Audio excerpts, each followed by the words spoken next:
And we're back. It's Tuesday night, another episode of the Dynasty HeatSeekers show.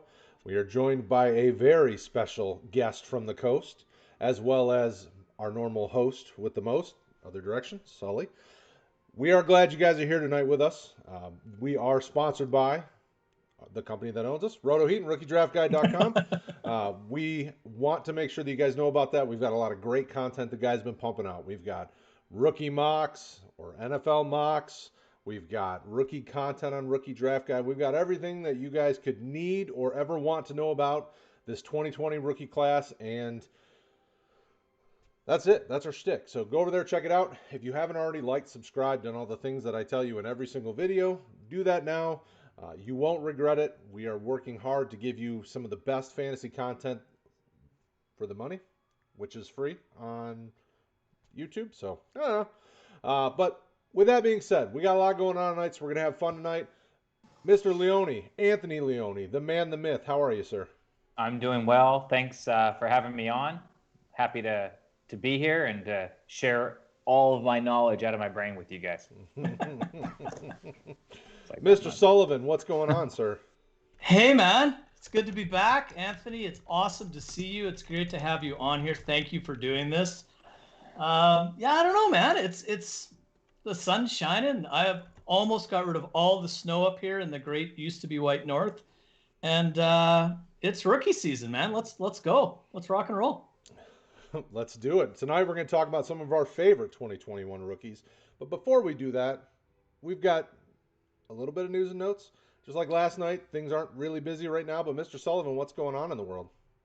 Well, there is some free agency trickling in, some second and third tier guys that I don't think really warrant too much discussion. But a couple of things that happened this past week that I thought were pretty interesting, both surrounding the Miami Dolphins. So the first thing they did, and I have to read this because it's kind of convoluted, but the Dolphins acquired a 2021 first-round pick, 12th overall, from San Francisco. They also got a 2022 first, a 2022 third, and a 2023 first. And San Francisco jumps up into the 3 spot that was formerly Houston's that Miami acquired in the Jeremy Tunsil trade. So moments after that transaction, the Miami then turned around and took the number 12, traded up to number 6 with Philadelphia. And what was that including? They also sent a 5th-round pick in 2021 and their first-round pick, I believe, from next year into that transaction. Pardon me. So, Anthony, what do you make of, first and foremost, you're a Niners guy, so what do you make of the Niners moving up, and what do you make of both Miami and Philadelphia's moves in these 2 transactions? Well, as a Niner fan, I'm very happy. A lot of people here know Rick. Rick was, giving me crap, saying, wow, you guys overpaid just to move up 9 spots. I think the Niners know that they need a quarterback. They need a quarterback of the future. I think they know Jimmy Garoppolo is limited in a sense where he's not going to be our franchise quarterback. And I think moving up to the 3rd spot is the highest they were able to move up. And I think that it's a good move as long as they get the right guy. And so there's a lot of rumors today coming out that they like Mac Jones. I don't like Mac Jones, so I really hope they don't do that. But as long as they take, I don't think Zach Wilson will be there because I think the Jets like him at 2. But as long as they take Fields or Trey Lance, I'd be very, very happy. I think it's a good move. And then if it is ultimately Mac Jones, well, I'll just have to have faith in the system, I guess, and hopefully it goes better than I personally project. For the Dolphins, I think it's a killer move for them. Makes total sense. They still have faith in Tua, as they should. That's good for them. I'm happy for them.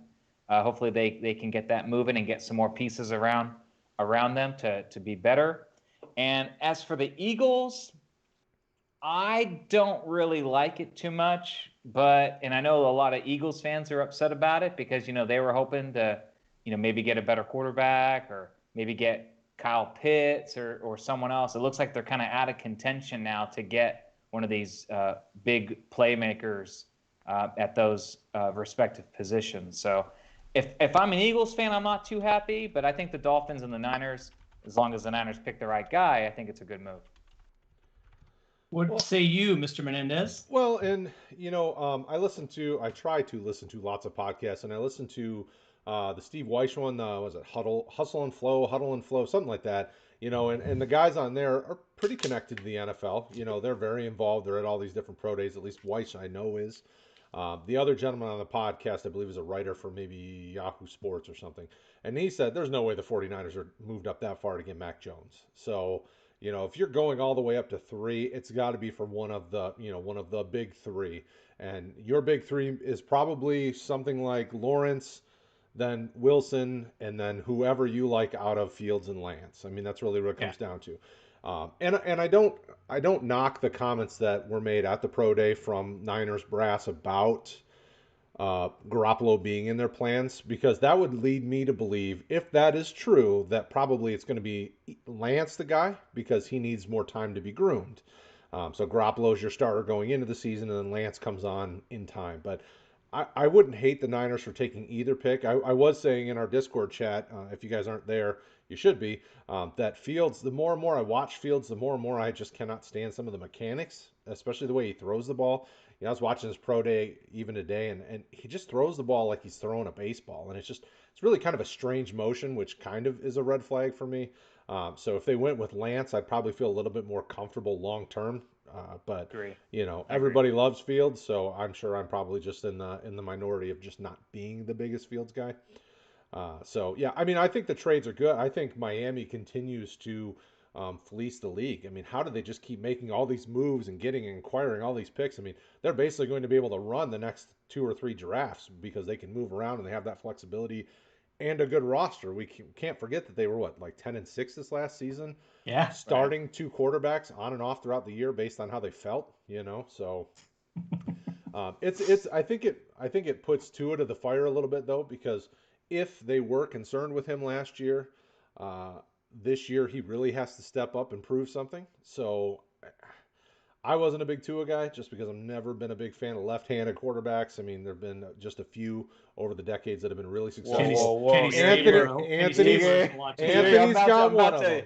I'm about to fly over there and punch you in the mouth in a second. You better be careful. Steve Young's one of the better quarterbacks in history, and he's a lefty. But think about it. Most of the left-handed quarterbacks have not been very successful. So Tua just worries me from that standpoint, just because we've only seen a few in the history of the NFL that have really been top-notch. So maybe breaks the mold. Sure. But either way, Miami's got plenty of draft capital to make changes if they don't like what they see in 2021 Tua. So good on all the teams. Philly's the only one that's surprising. I have no idea what they're doing. Like, do they move back up there to take Pitts or Chase because Detroit will probably pick whichever one they don't? I don't know. Yeah, well, Philly added a first next year too, right? So they're a mess, and I think that's pretty clear. So I think they're just circling the wagons and adding as much draft capital as they possibly can. I really like what Miami's done. They have 13 top 100 picks in the next 3 seasons. That's great if you make those picks, but it's also a ton of ammunition to move around. And when the Niners first traded up, I figured we know who's going at 1, and I think everyone knows that that's pretty much a foregone conclusion. So the draft starts at number 2, and the Niners happen to have a pretty good relationship with the dudes running the team that owns number 2, right? So you got to figure that Shanahan called up his buddy and said, "Who are you taking?" Or called him up and said, "Will you trade us the pick?" And he said, "No, we want to take," and I think it's Wilson who they take it to. So then he knows where he's at, and then he goes from there and he makes the call to Miami and does the deal. So I like the deal for San Francisco. If you don't feel strongly enough in your quarterback and you kick the tires on the Deshaun Watsons and I didn't buy the Kirk Cousins rumors for a minute. So now you have the chance to reload. And if I read the tea leaves, it's Trey Lance, to your point earlier, Brad. He grooms while Garoppolo continues to go. And lost in the shuffle for Jimmy Garoppolo is all he does is win, right? Like, he has a ridiculous win-loss record. So if he gets you to 7-1, do you really care if you have to wait until week 8 to trot out your rookie? And if you're 7-1, do you? But I think Trey Lance is the guy. And Mac Jones, the only thing that I see with Mac Jones potentially going to San Francisco is Kyle Shanahan really liked Matt Ryan. And Mac Jones is the closest thing to Matt Ryan in this draft. So maybe. But if I was a Niners fan and I got a good buddy who is, in addition to Anthony. And I know that no one really wants Mac Jones, especially at 3. Agreed. Miami, I love where they're sitting. And I think what's really interesting is they have a boatload of draft capital. So if by chance the Deshaun Watson stuff irons itself out and he's still available, they still have all the capital required to obtain him if they want to. So there's that still hanging out there. And I think they love Kyle Pitts. So I think he goes at 6 if they make that pick. And Philadelphia, like I said, I think they don't know what they're doing. They haven't for about 10 years. Somehow won a Super Bowl in there. But I think they're just adding draft capital and hoping for the best. I think the biggest winner in all of this is Atlanta, because they're sitting there with 4, and you got to figure Carolina wants to get up into there. Denver wants to get up into there. Philadelphia might want to jump up even higher. And Cincinnati, too, if they play their cards right. Those are 2 enviable positions to be in this draft, because people want what you have, and you got to make them pay. Cool. The other little bit of news and notes I had, and it's more football-wise, not fantasy-wise, but I guess it could be fantasy-wise as well, is the NFL transitioning to a 17-game schedule, which the owners approved today. Anthony, what do you think? Yeah, I mean, I love more football, so let's bring it on. It's funny, Sully, we're in a league together. We've already extended the season a game. I'm in another league, and I said, hey, do you guys want to extend the league? And everyone's like, no, let's wait and see how it goes for a year. I'm in another league where we're still kind of talking about it. So, I've been playing fantasy football since 2000. I remember when Thursday night football games came in and kind of mixed things up. This is kind of another new wrinkle, so I'm kind of excited for it in that sense. I think this one's a little bit easier to kind of forecast. I think we just need to push the leagues out a week, but I kind of agree with maybe we should just try to just see how it goes first. But I'm open either way. If you want to move the season out, I think it's safe at this point. Brad? Yeah, I mean, I don't argue whichever direction leagues want to go. I have leagues that I'm in that are very forward-thinking and willing to make changes and try to be on the cutting edge of fantasy, and I'm all for it. Like, change, and not just change to change, but change to make the league better.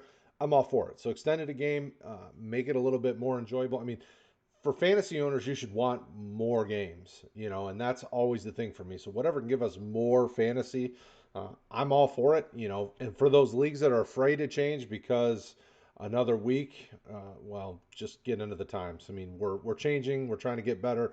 We're trying to make fantasy more exciting. This is just another way to do it. What about you, Mr. Sullivan?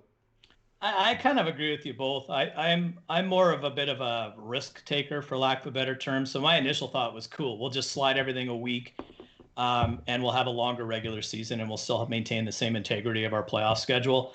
One of the gentlemen in our fantasy or our Dynasty Facebook group had a post on a piece that I dropped, and he was talking about doing a 2-week final. And that kind of got me thinking. I kind of dig that. So if you leave the playoffs starting where it is, so you still say you start in week 14 and you go 14, 15 for your semis, and it leaves you 16 and 17 for your finals. I kind of like that idea. I like that too. Because you know what else I like about that? Not to interrupt, but you know what else I like about that is it doesn't mess up your history. Your regular season fantasy, 13 games, the regular season stats, all that is still there. Every year would still have that same regular season history to it. I really dig that. Yeah, so I think there's something to that. I proposed that to another league that I commissioned, and everybody kind of lost their minds, and I think it's just fear of the unknown. So we'll probably leave it as it is for now. And it sounds like the NFL is knocking off a preseason week. The season will start at the same time. The Super Bowl is going to push till the 13th of February this year, which means eventually we're going to have a Valentine's Day Super Bowl, which might be tragic for a lot of us. But I like it. And I think what's really interesting is it was 40 some odd years since the league extended from, I think it was 14 to 16 games. It's not going to be 40 years before we go from 17 to 18 games. And, I was reading up about this. The league is already potentially going to do 2 international games this year with the goal of doing 4 the following year. And every team will have to play at least a home game in an international site. So there's teams that have never been over there and played before, and there's teams like Jacksonville who have been there, seems like every year. So I think it's going to be fun. I think it's going to be interesting. And at the end of the day, I agree with you both. It's more football, and I'd approve a 40-game schedule if they would let me. So Well, Yeah, I think. Oh, go ahead. Go ahead, Brad. Oh, I was just No, gonna say, I was just gonna help him with his. How do you get it across? You have to lay it out every single detail. I mean, you have to say Yeah. we're gonna do 2 weeks. Tie if you tie at the end of these 2 weeks, this is the tiebreaker. I mean, you 100%. know, you have to give them everything because I notice owners tend to be afraid of what they just don't know. Yeah. So And you're right. You got to put it in your bylaws. You got to make it crystal clear, just like any other minute detail in your leagues. But the reason that I really like it is because it truly, in my opinion, is going to determine the team that's supposed to win it wins it. Because there's far too many things that can happen in the span of a week. And the one thing I don't like about it is we set up dynasty leagues to try to emulate as close as we can to the NFL. And the NFL playoffs are one and done. So that's the only thing I don't like about it, is adding that dual week component to it. And I have played in leagues that start earlier and play a 2-week final before. It's fine. It usually isn't anything catastrophic, but when I saw that post in our Facebook community, I really liked it, and I thought it was worth mentioning for sure. Yeah, one other thing I wanted to mention, had this, I don't know if you remember, they were thinking about extending this year out a week because of COVID, with needing to reschedule some games. Yeah. Had that happened, Super Bowl Sunday would have been on Martin Luther King weekend, meaning that we all would have had Monday off after the Super Bowl. So I'm anxious to see now if they do extend this out a week, if we are going to get kind of like a little Super Bowl holiday here in the States. So yet another reason for me to move there. Nice. All right, Brad, that's it for news and notes, my man. all right, so we're gonna get at it. We're gonna talk about a topic that tends to throw people through a loop, and that's our rookies. Rookies that are our favorites at this point. Obviously, we are under a month now away from the NFL draft. Landing spot tends to dictate some things, more so on the defensive side, but even some on the offensive side. Some of these rookie running backs fall to sweet spots. People get all hyped up. They jump up drafts. You see a 40 time of Javonta Williams in the 4-5 range. You get a little scared.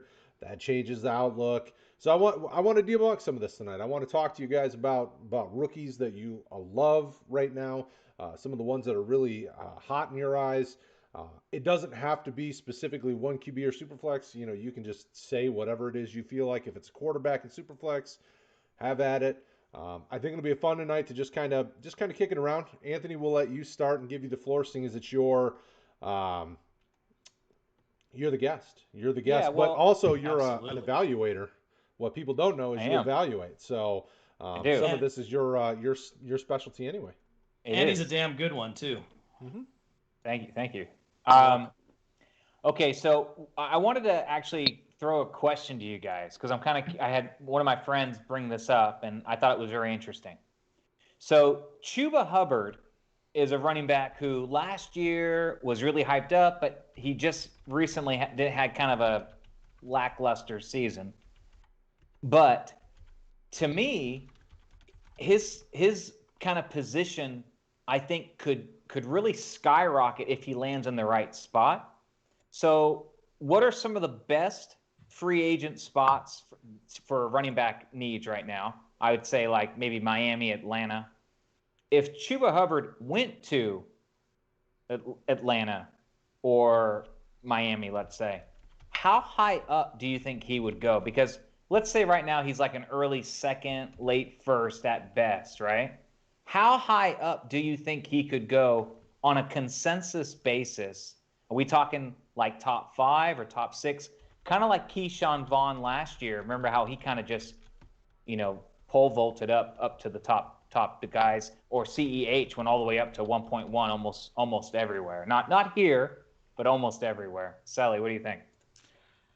I think it's a great question. I have him about my 7th running back right now, and if he landed in the holy grail of spots, which probably is Atlanta right now, he's not going to move up much more for me. And the main reason is that, in my opinion, there's just too much wide receiver depth in this draft for him to push past.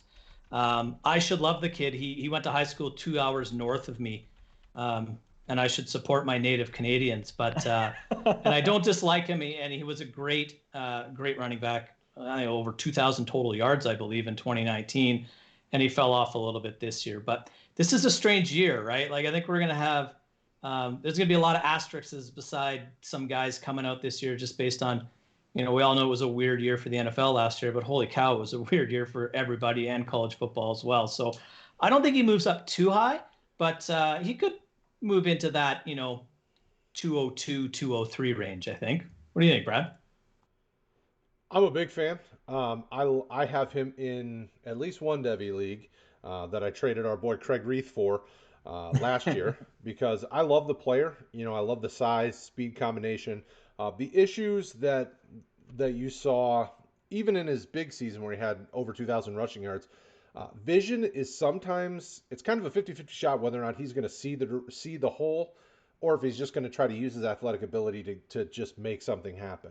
I think at the NFL level, if he goes somewhere where he can be kind of maybe a one-cut type guy where he just has to, this is your lane, take it and go, and get what he's blocked, I think he can be very successful. I'm still cautiously optimistic that he falls somewhere nice in the draft. If he goes to a team that's in need of a running back, even a running back 2, so they have a clear-cut guy who's a 1, but need another piece that they can get involved. I think he factors in nicely into the equation. With his size, he's now almost a year from his last injury of any sort that I recall. So I'm a Hubbard fan. I would be okay taking him, even if he got up into the mid-second round, if you're drafting before the NFL draft. If right. After that, all bets are off. Sure. So, can I ask a follow-up question to what you said? Because sure. I'm going to nerd out here on Devy because I've never played Devy. People watching probably never played Devy. So just real quick, how do you trade for a player who's still in college? Do you trade like other college players? Do you trade like Devy rookie picks, or can you trade like even a vet in the league like Marvin Jones? Like how does that? Can you give like a brief kind of explanation on that? Sure. Yeah. Actually, anything. You can trade whatever you want. You can trade picks. You can trade players. The Devy league that I'm in with Craig and Paul and some of those guys, it's everything. It's IDP and the offensive. So the trade I made with Craig is a contender. He didn't win it last year, but he was a contender and was trying to get some pieces. So I was trying to get guys on my Devy roster that would get into the league this year because I was rebuilding that squad. So what I offered, and I don't remember exactly the trade now, was to get Hubbard back in the deal because I wanted to grab some options at running back and hope that maybe it would turn out well for me. So in Devy, you really can trade whatever you want. It can be players in the league, it can play Devy players, it can be rookie picks. $20, $40. Maybe not the cash side of things, but yeah, why not? I'm not gonna be throwing money out for guys that are in college, that's for sure, because I'm not sure if they'll make it. These are just my guess. Well, that's too bad. Craig thought he was a contender, and ultimately looks like he was just a pretender after all, huh? Yeah, it was close for him. He was getting there, but that didn't work out for him in the end. My boy Craig, poor guy. He's probably even in the chat still. Oh yeah. Yeah, he is. Yeah, that's why I mentioned it. Second in the league, but number 1 in our hearts, I think is how it goes. He's the man. I was trying, and the tough thing about Devy though, the toughest thing, which if a fantasy platform could figure this out, that'd be beautiful. Is right now you have to run everything off of spreadsheets. So like you've got a Google Doc and it's got everything: draft results, trades, who's got what picks. There is a lot of manual, which I think is why Devy will never really be a big market thing for fantasy players until they can figure out some way for it to be a little bit more easier managed. I love Devy just because it challenged me to learn more about the college side of things, which for what we do here at RotoHeat is critical. We need to understand college better to help get some of our content ready for people. So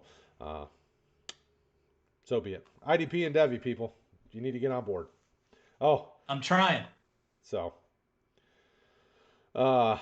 So Anthony, do you have anybody you're high on right now?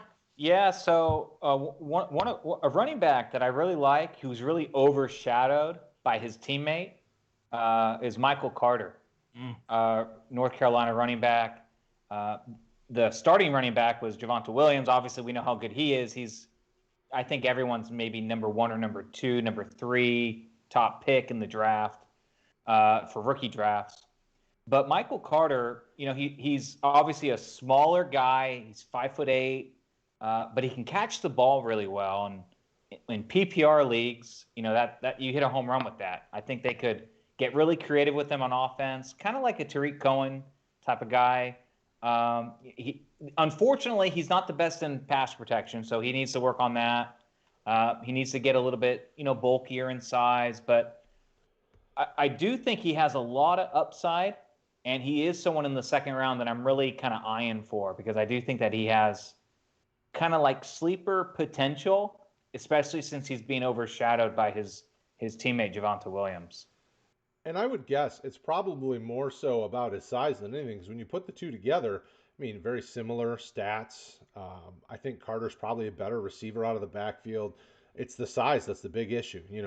He's about Devonta Freeman size for those at home. He's 5'8", 5'9", just over 200 pounds. So I think he has potential to be a real value in this draft, because people are overvaluing his running mate, who is very good in his own right, but Carter is explosive, dynamic, maybe a little smaller, but I mean, he can do everything. So if you want a discounted version of the other guy, why not go after Carter if you're an NFL team that needs, a complimentary back, or even a guy who can be a, 50-50 timeshare type guy.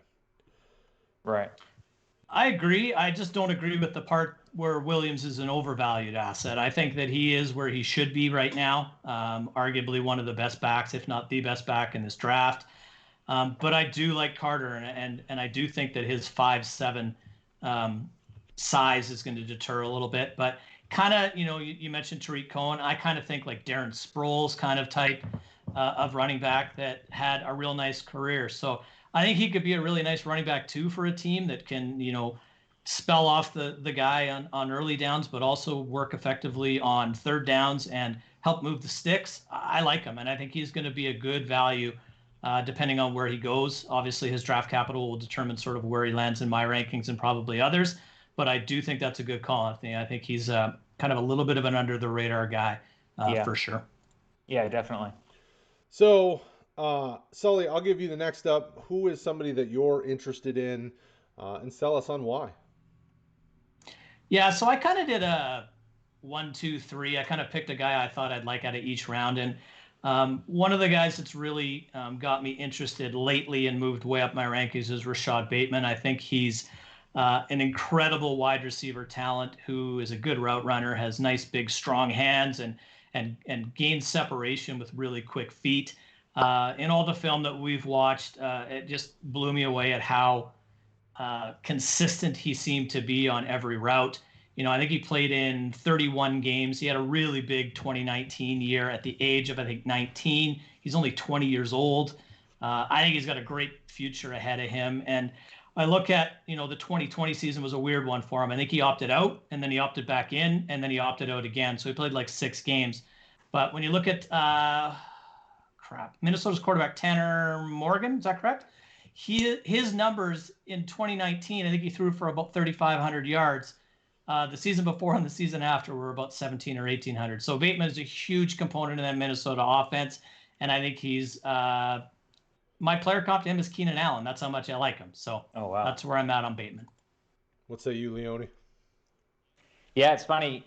He was one of the first guys we evaluated for Rookie Draft Guide, and my notes say, this is pretty funny, I think. My notes say good size, good hands, great speed for his size. Currently under the radar. Well, guess what? He's no longer under the radar. I mean, he is like front and center, but it is deservedly so. So I agree with everything Sully said. Definitely someone to target. And he's actually on my rough draft of rookie ranks. He's like at my tier break point in the first round. So after him, it kind of gets really murky, but he's in the first 9 guys, he's like right there for me. And on our friends at Front Yard Fantasy, FYF, they mentioned him today along with Kenneth Gainwell, and they also kind of had the same kind of tier break. So they're also very high on him as well, and I think it's very deservedly so. Brad, what do you think? Yeah, I think one of the things that stands out to me when I watch him on tape is his catch radius. For a guy who's 6'1", I don't know that there's a better catch radius receiver in this draft. I mean, everything that's near him is getting caught. And I think that bodes well because he could go to a team that maybe doesn't have the most accurate quarterback and help make that quarterback look better. So I really think I wouldn't be surprised if he's one of the receivers that gets drafted in the first round, which could be a surprise to some folks. But there's receiver needy teams, and people are going to be nervous about underweight guys like a Devonta Smith, and are going to lose out on Waddle and Chase because those are top 12 picks. Then you go, okay, well, what's next? Well, this is kind of the next tier receiver, and I think in fantasy circles that'll push him up into the conversation in the top 10. Quite honestly, unless you're in super flex drafts, obviously. But Bateman is an awesome talent. I think when you look back at this draft and you're looking for the types of, and I'm not saying he's like this player, but I think you'll probably see a return on investment like you saw with Justin Jefferson last year, where you just saw some really solid first-year rookie numbers, and you get excited about his long-term value. I'm a big fan of Bateman long-term. I have him at 5, so I think I'm crazier than most on him. He's my number 2 wide receiver currently. Yeah, a little bit higher than me. I'm at 9. It's tough for me because I'm when I was putting together, so for last night's show and on the IDP show, we were working through a full IDP mock, and I was building my board for the second week in a row, and it was like, how do I put Bateman above Waddle? Waddle's so electric and dynamic and can be a big play threat anywhere on the field. Okay, well, maybe I can't put him up above him. Maybe he's right there with him. How do I put him above Devonta Smith? Was, arguably the best receiver in college football. We know some opted out, so, that may be a little skewed, but he was electric when he was on the field. I mean, Jamar Chase, we know Jamar Chase is the top receiver, even though he didn't play last year. It's like, how do you, I think the NFL draft will change some of that because some of these teams will land in a sexier position that could, for some of these guys in the top 3, 4, could maybe change how we value them just because their landing spot was so good. But I really don't hate any of the top 4 or 5 receivers. They're all really nice options. Do you see Smith and Waddle being slot guys at the next level? Waddle for sure. If Smith can add, 10, 15 pounds and still be as quick as he is, I mean, you could put him on the outside. Was he 6'1", 6'2"? Because that was sort of the defining piece for me because I had the same questions in my head when I was doing it, and I must have changed Smith and Bateman in my rankings about 10 times. But I think Bateman can play anywhere, right? And his ability to go out wide, his ability to play in the slot, his ability to do anything. I don't know if Waddle and Smith can get out there, especially earlier in their careers, and I think that caps their upsides a little bit. So that was kind of my divining. Woo! That was the reason. That was my reason. Right. So, all right. So it's up to me. So I'm going to go. Actually, what our boys at the Front Yard Fantasy talked about, where you just said with Kenneth Gainwell, he's a guy that I think is a little undervalued right now. But I also have concerns. So is he going to come out and be Antonio Gibson, where he gets an opportunity and really takes the ball and runs with it, no pun intended? Or is he Lynn Bowden, where you bring him out and you try to make him a receiver, kind of, but he's a running back, but he was a quarterback in high school coming out. Like, when you think about the trajectory of Gainwell, the kid played quarterback in high school and then was a nearly 1,000-yard rusher as a rookie in college. It's like, okay, the talent is there. The athletic ability is there. What do you do with him at the NFL level is going to be really interesting. So that's my concern, but I think he could be, if somebody uses him as a running back, I think he could be a really nice value. If somebody brings him in and tries to Bowden him, I think that could be a problem. But Gainwell's a guy I think can do just about everything you want. I think he's got plus vision, probably even on par or better than some of the other running backs that that we've talked about. He's got really good vision. He's got decent hands. Probably not the best receiver in the class, but by far not the worst. So I'm a fan. Anthony, what do you think about Kenneth Gainwell? Yeah, I like him a lot. He's my 4th favorite running back after ETN. I think he's one of the few backs in this class who could be a 3-down back. He has, the skills, he has the upside. While he's still a little raw, I do think that, like all rookies, I think they can come in and make an impact. A lot of it's just going to depend on, where he lands. He's one of those guys where if he lands in Atlanta, Miami, Pittsburgh, he would jump up draft boards in rookie drafts. He would shoot up. So I guess we'll just have to kind of see where he lands. As of right now, he's my 4th favorite, and I have him 8th overall, probably higher than most from what I've seen, but that's where I have him right now. What about you, Sully? I like it. He's my 4th ranked running back as well. I have him at 10, so we're pretty much on the same page there. We've watched a lot of film on a lot of guys doing our evaluations for rookiedraftguide.com. And he's one of the guys that when I was watching it, I actually found myself saying, wow, like he blew me away in some of the film that I watched. The only concern I had about him was he was thin, he was light. And I was concerned about his durability at the next level. But apparently he's put on about 15 pounds and he's up over 200 pounds now. So I wasn't overly concerned. I think when I did some comparisons on size, he was very comparable to the frame of Austin Eckler when he came out, and Eckler's a fitness freak and he's just exploded and he's a little tank now. But I do like Gainwell. I don't think he's going to be a 3-down back, but I don't think there really are 3-down backs anymore anyway. That's fair. But I do like his potential to be incredibly fantasy relevant because, to Brad's point, he was a quarterback. He ran for 1,000 yards as a rookie. He's an athlete, and I think anytime that we can draft athletes, they're gonna reward us and give us a return on investment. Yep, for sure. Great last name too. Gainwell. Yeah, he gained well as well, right? 189 pounds to 201. He gained well. You gain any COVID pounds over this lockdown? That crap writes itself, baby. And somewhere a Craig Reith is smiling. All right, Anthony, who's next for you? Really? My next guy that I think is a little undervalued right now is TJ Vasher, Texas Tech wide receiver. Very tall, 6'6", which I think is kind of ironic because the last guy I picked is really short, 5'8". But Vasher's tall, 6'6", 215, great size. He's not the fastest guy, but he plays fast. He knows how to use the field to his advantage.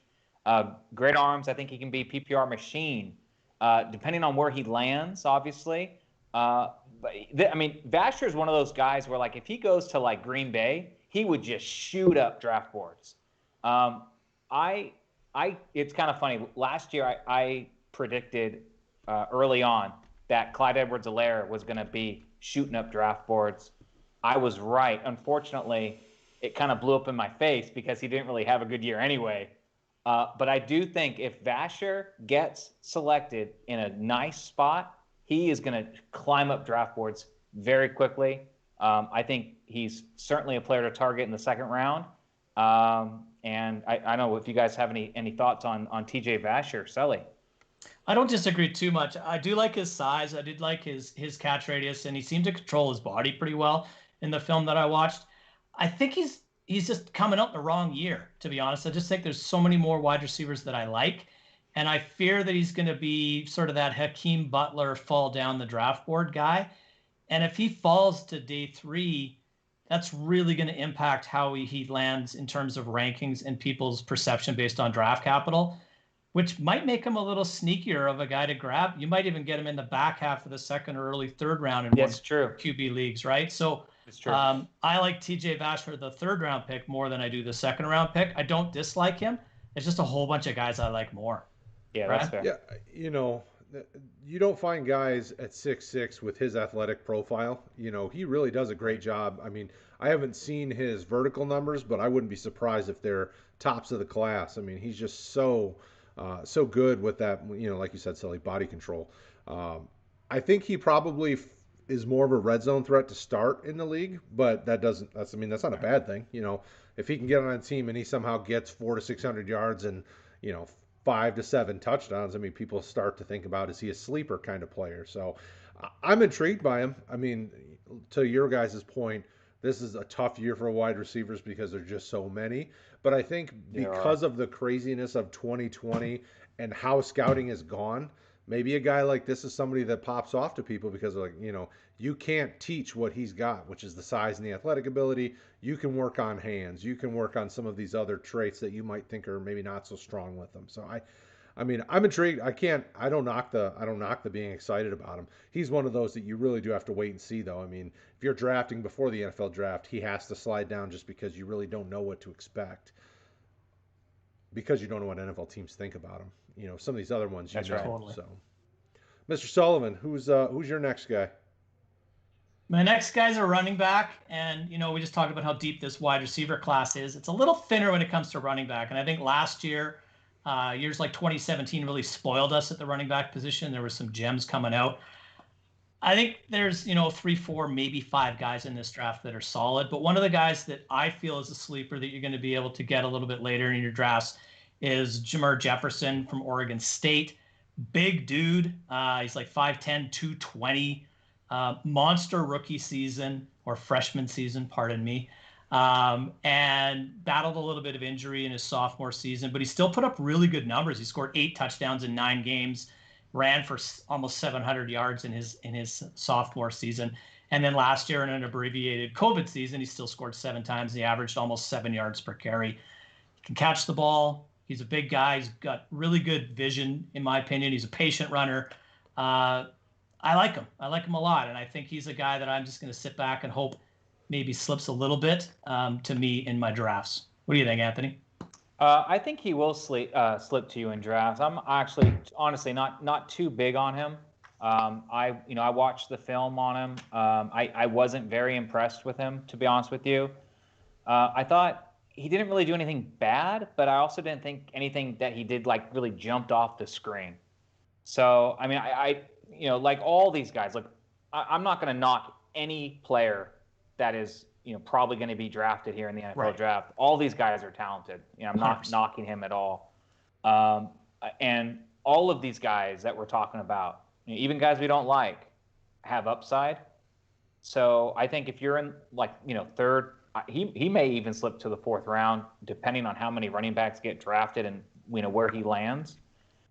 Certainly someone you can target as a sleeper, but personally, he's not someone really on my radar personally. That's fair. I like Brad? it. So when I was looking back through my personal notes on him, I thought that he had plus explosiveness. You saw him do quite a few jump cuts, is what I wrote in the notes. I couldn't tell you exactly which games. You'd have to go to rookiedraftguide.com and watch whatever film we have up, and you'll see it. But so that would lead me to believe that he at least is a plus athletic ability type running back, and in this class, he probably serves as a nice change of pace option, which is fine. If you can get him as an RB2 on a team.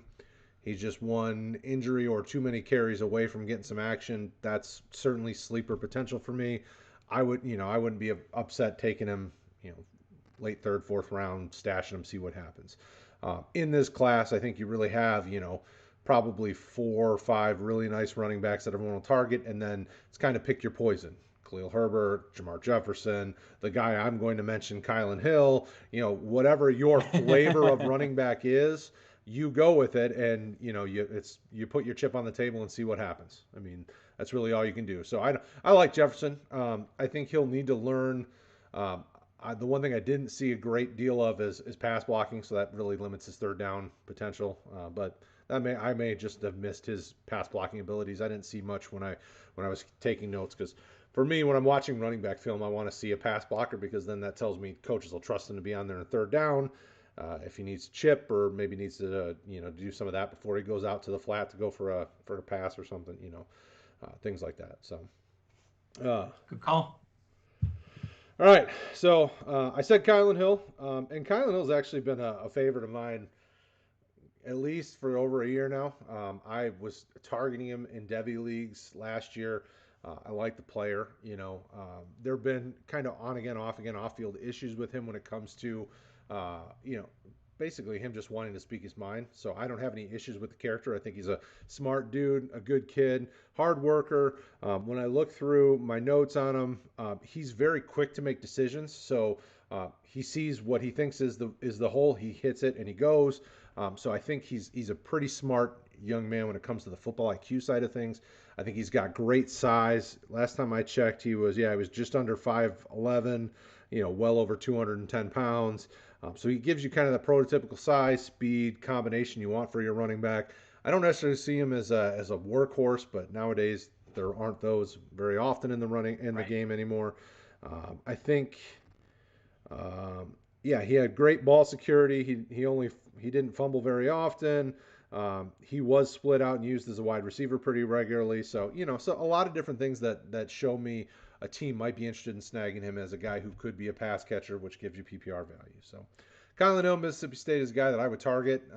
He's probably one of those you're probably having to target late second in the mid-third round range pre-draft. And if he goes somewhere juicy, then that could change. Anthony, what do you think about Kylan Hill? I think he's going to be a little bit higher. I'd say mid-second when it's all said and done. I really do like him as well. One thing you didn't mention that I thought he was really good at was pass protection, and we know how important that is in the NFL. If you're going to be a receiving back, if you can't, block for your quarterback, we saw that with Tom Brady last year. You may not get on the field, right? So, I love the pick for Hill. I have him and Michael Carter actually pretty close to my rankings. So those are two guys that I'm targeting. And if I'm sitting there and Michael Carter gets sniped for me, I won't be sad. I'll take Hill. Or, vice versa, maybe mix it up and take Hill ahead of Carter. I have him right neck and neck. I agree with you. I think that's a really intriguing player, and I'm very excited to see where he ends up. Sully? I like him too. I have him a little lower. I think I'm 29th overall, so I have him in that sort of, latter part of, or mid-third, I guess, kind of thing. But where he goes will impact that, and more so where he goes in the draft versus what team he ends up with.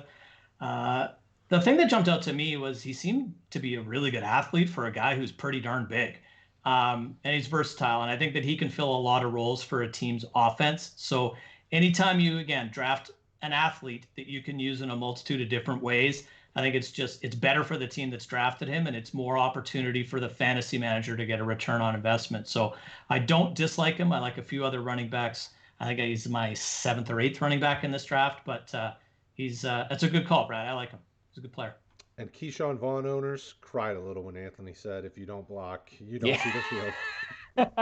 I still have Keyshawn Vaughn gun residue on my hands from last year. I'm very sad. He will sit on my taxi squad and hope that I can get some value for that late first, early second round, wherever I picked him at. I'm like, ugh. I say a prayer every night when I go to bed that they somehow cut him this year. Get him somewhere where he's going to play, because he, think about this time last year, people were talking about him as one of the more intriguing backs, and yeah, once he landed in Tampa Bay, he just shot up like crazy, mid-first, and I was off him on record on this show last year talking to Rob, telling him, hey, he's fool's gold, don't touch him. So that was one that I got right from last year. I didn't listen.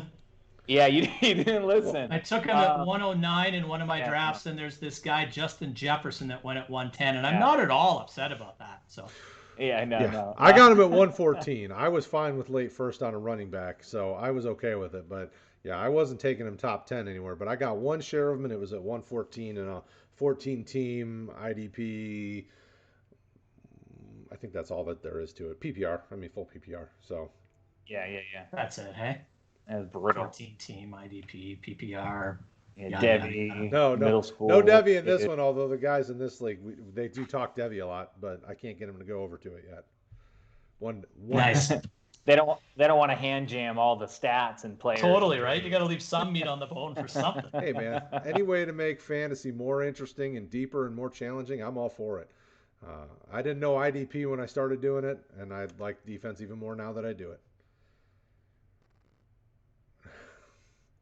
All right, so Kylan Hill was me. We're back to you, Anthony. Who is your next intriguing prospect in this rookie class?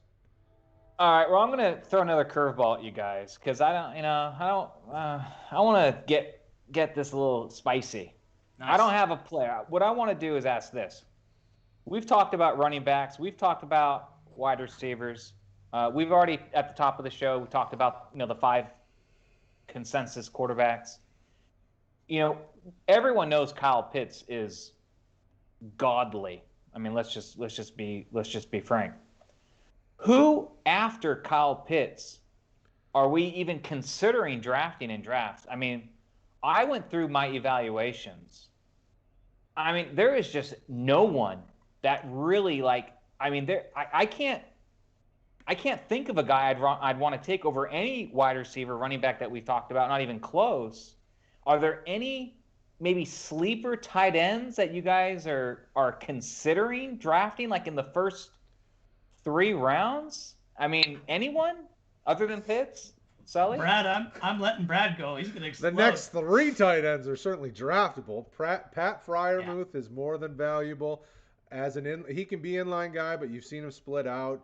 You've seen him do some nice. Brevin Jordan. Brevin Jordan's undersized though. So Brevin Jordan's the biggest knock will be is he, what was that kid that the Giants kept trotting out there that was 6'3" and super fast a couple years back? I can't think of his name off the top of my head. I know we talked about him on one of our Devy shows. Brevin Jordan is draftable because he's a very electric athlete, good hands, but he's not the same type of blocker. That's why people love Kyle Pitts, because he is all of it together. Freiermuth is a plus blocker, can be split out as in the slot as a bigger slot receiver. People call him Baby Gronk for a reason. He's got a lot of that kind of juice to him. Not nearly as fierce though. Gronk is vicious. I mean, I think he tries to attack people to hurt him. I'm not really, but he's vicious. And then Hunter Long from Boston College. You don't often in college, especially in the ACC and some of those, you don't see tight ends used that much. He was like the focal point of their offense. I think he had like 50-some receptions last year. They targeted Hunter Long early and often. I think all 4 of those tight ends get drafted before the end of the 3rd round. In most leagues, at some point, if it's tight end premium, I think they're all drafted before the mid-3rd round. Probably is the sweet spot for all 4 of them. Oh yeah, and I already own Brevin Jordan in a Devy league, so. Oh, okay. There you go. You're biased. No, I think Brevin Jordan is probably the best. I don't want to say this. He's obviously not better than Pitts will be for fantasy purposes, but he might be like the best overall tight end, like blocking, based on the scheme of an NFL team. I mean, I could really see him being impactful, but when you compare him to all these wide receivers and all these running backs that we're talking about, I don't know if I can take him within the first 2, maybe 3 rounds. It's going to be tough for me. That's all. Mr. Sullivan, break this tie. I think Freiermuth is the best pure tight end when I consider what a tight end does in this draft. I don't think Kyle Pitts is going to do a whole lot of staying inside and blocking, but he does have the ability to do so. But I agree with Anthony. I think he is something very special. I probably have him ranked higher than I should, but I'm not changing my mind. But that said, Brevin Jordan and Freiermuth are back-to-back in my rankings. Right now I have Jordan 1 spot ahead. I agree with Brad. I think they're both very, viable fantasy assets. And they're tight ends, right? So you look at the long list of tight ends that we've had to sort of be patient with that come along in the NFL, and the tight end sucks. Like 9 points a week is a top 12 tight end in PPR scoring. So all 3 of these guys have the ability to do that. And Hunter Long is a sleeper in my opinion. Like I think his catches at Boston College this year, what did you say they were like 50 something, Brad? It was like something like second. Yeah. Something like the second most receptions. So you don't target a guy like that unless he can get the job done. So he's kind of Kyle Rudolph-ish for me. He's not super fast. He's reliable. He doesn't drop the football. I think he's got a career in the NFL. So Pitts is here and the rest of them are here, but they're still viable in my opinion. Okay, fair enough. It's just, when being in the RotoHeat Facebook group and on the Discord, I mean, you hear about Pitts and that's it. So I just think it's kind of interesting. There are some other tight ends out there. In tight end premium leagues, obviously, we're gonna be talking more about these other guys. But I just wanted to try to get a little temperature check on the other tight ends in the class, kind of see where we're at with that, and I'm on board with what you guys think. That's cool. I think in tight end premium, I think you'll see people also take shots on athletic guys who didn't produce, like Trey McKitty from Georgia. He did not look great in college, and I don't really know what to make of him at the next level, but he's athletic enough that a team in need will draft him in the NFL draft, and you could see him drafted in rookie drafts and tight end premium specific. I think the kid from Bowling Green, Quinton Morris, another athletic kid that didn't really produce, small school guy, didn't produce crazy stats. There's some other tight ends if you're looking tight end premium that will probably get drafted, but the big like Matt Bushman. Yeah, he's an older one. At BYU, he'll get drafted. I think he's Hayden Hurst-esque when it comes to, what is he, 30 when he comes out for the draft, Yeah, sure. He's got 3 kids. J-Wall love him, but that's what he does. Kenny Yeboah. How do you pronounce Kenny Yeboah's last name? I think he's got some tread on his tire as well. Yeah, he'll be good size.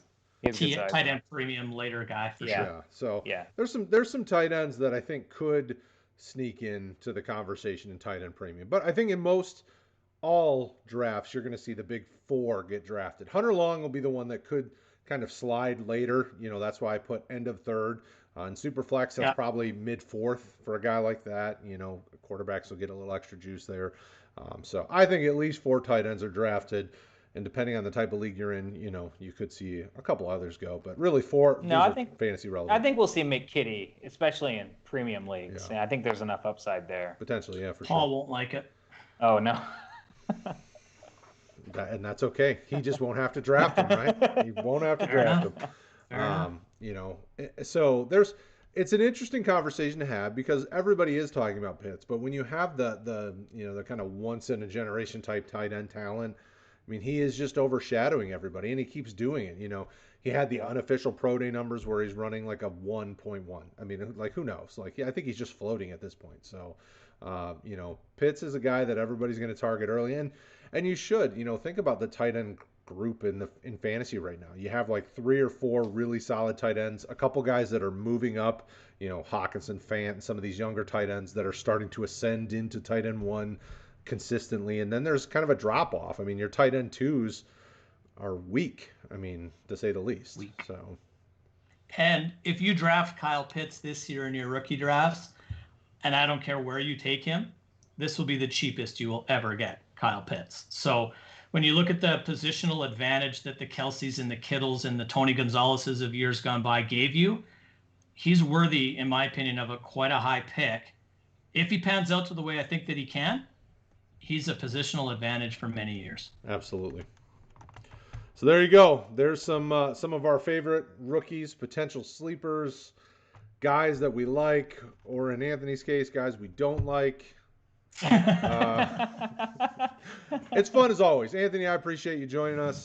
He, for what the folks at home don't know, is he jumped on last minute because we had a special guest feeling a little under the weather. So we appreciate you taking your time out of your busy schedule to hop on and show some love and some shade too where you could. It's always fun to chat with you, and hopefully we'll get you back on soon. If nothing else, get you on some of the draft stuff that we'll be doing at the end of next month because it's always good talking to you. Oh yeah, no, thank you, thank you. Happy to be here, and happy to share again my knowledge. And it's always it's okay to disagree. It's okay to disagree, because at the end of the day, we'll eventually find out who was right anyway. So, but no, thank you. We will. Thank you, guys. Yeah. And one last little Anthony plug. RotoHeat.com. Check out Anthony's work. He's dropped about 3 or 4 articles in the last week or so. He's doing some, what are they called? Dynasty Hidden Gems? Hidden Gems, yeah. I like to dig a little bit deeper. A lot of these guys you can get real cheap, and that way if they don't pan out, you don't really lose anything anyway. So it's kind of like a win-win situation. Maybe I'll write one on Keyshawn Vaughn. I mean, talk about another guy right now you can probably get for, I don't know, another owner might pay for you to take him. I mean, I don't know. So someone to target, but sell him to me, man. I mean, if you have roster space, use it. Use it. And if someone else you think isn't going to value someone or doesn't understand like the upside of these players that haven't panned out, take them from them. and you're going to make your team better. You're going to make your team better. All of them won't hit. All of them won't hit. But if one or two do, it's gold. It's gold. 80% of this draft class won't hit. That's the sad part. Right. Except for whoever Anthony drafts, because Anthony knows it. Correct. So listen to Anthony, people. I got to do it. He's got the secret sauce. So thank you guys as always. Everybody who's been watching. I appreciate y'all in the chat showing some love. If you guys have questions, you can hit us up on Twitter. You can hit us up on the Discord chat, the Facebook community. You know where our DMs are at. You know how to get a hold of us all. We're here to help you and do the best we can. RotoHeat.com, you'll find all of Sully and Anthony and the team's great work. I know Craig put out his own personal first 32 mock. Make sure you go check that out. Loved Craig it. does a great job. Don't forget, RookieDraftGuide.com. All these rookies that we talked about tonight are there. We got film. We've got our ratings. We're helping you out. If you're not a patron, join up. We're working hard at pumping new patron-specific content out to make sure that you're getting as much value as humanly possible. We love you guys. Thursday night, we'll be back talking some more fantasy football. Next week, Rick is going to be our very special host, and he's going to show us all how it's done, running the stream like a boss while I'm on vacation, and I will have my toes in the sand. We love you guys. We'll talk to you again soon. Take care of yourselves. Peace. All right.